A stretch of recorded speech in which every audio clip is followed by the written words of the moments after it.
Paul the apostle had received a gift.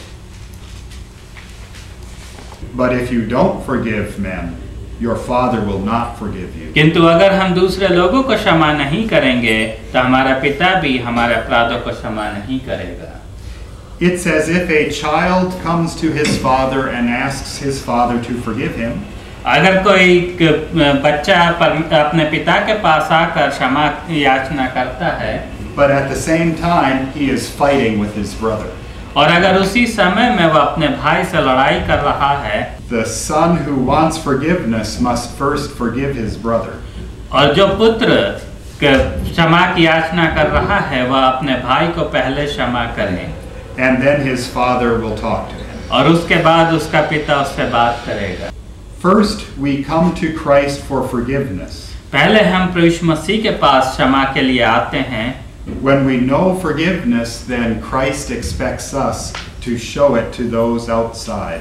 और जब हमने प्रभु मसीह से क्षमा को प्राप्त कर लिया है तो प्रभु मसीह हमसे उम्मीद करते हैं कि हम दूसरे लोगों को भी क्षमा करें. He expects us to show forgiveness to those here in this assembly. और प्रभु मसीह हमसे उम्मीद करते हैं कि हम यहाँ पर बैठे हुए सब लोगों को क्षमा कर सकें. Jesus even expects his followers to forgive those who are not even close to God. और प्रभु मसीह इस बात को की उम्मीद करते हैं अपने अनुयायी से कि वे उन लोगों को भी क्षमा करें जो परमेश्वर के नजदीक नहीं हैं. He wants us to forgive even our enemies. और हमारे दुश्मनों को भी क्षमा करने की प्रभु मसीह उम्मीद करते हैं. Be very careful when you pray this prayer. जब आप इस प्रार्थना को करते हैं तो बहुत सावधान रहें, so that you're not condemned. ताकि आप पर दोष न लगाया जाए. Examine your own heart when you ask God to forgive you. अपने आप को जांच कर देखिए जब आप परमेश्वर से क्षमा की याचना करते हैं. Let's read Psalm 66 verse 18. आइए हम भजन संहिता उसके 66वें अध्याय और उसके 18 पद को पढ़ें. Psalm 66:18. If I had cherished sin in my heart, the Lord would not have listened. यदि मैं मन में अनर्थ बात सोचता तो प्रभु मेरी न सुनता. God doesn't have to listen to your prayers. परमेश्वर को आपकी प्रार्थना सुनने की आवश्यकता नहीं है. First, come to God in the name of Jesus and be forgiven.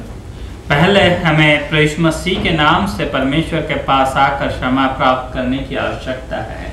Let your heart be cleansed. हमारे हृदय को शुद्ध होने की आवश्यकता है. And then come to God with full assurance. और उसके बाद परमेश्वर के पास पूरे भरोसे के साथ हम आ सकते हैं. And make your requests to God. और परमेश्वर से अपनी याचना को रख सकते हैं. And have fellowship with the Almighty God. और परमेश्वर के साथ हम सहभागिता कर सकते हैं. And He will send you out into the world to forgive your enemies. और परमेश्वर हमें दुनिया में दूसरे लोगों को क्षमा करने के लिए भेज देगा. God wants you to be forgiven. परमेश्वर चाहता है कि आप क्षमा प्राप्त करें. And He wants you to be light in the world.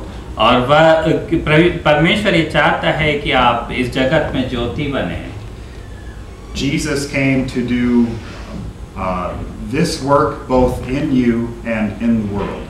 और प्रभु मसीह इसलिए आए कि इस कार्य को आप में और इस जगत में कर सकें. My 20 seconds are over.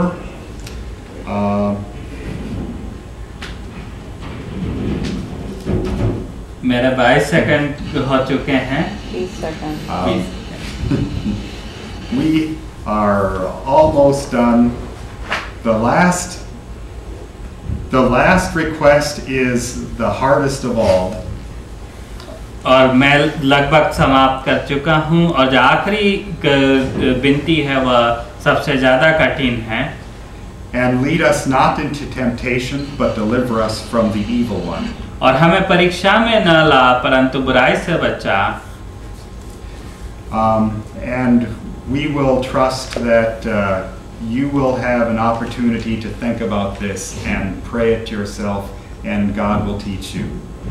और मुझे उम्मीद है कि आप इस पर विचार करेंगे और परमेश्वर आपकी सहायता करेगा इसे समझने में। Those of you who know English, Yeah. repeat this prayer after me. जो इंग्लिश जानते हैं वो मेरे साथ इस प्रार्थना को करें। Let us pray. Our Father in heaven,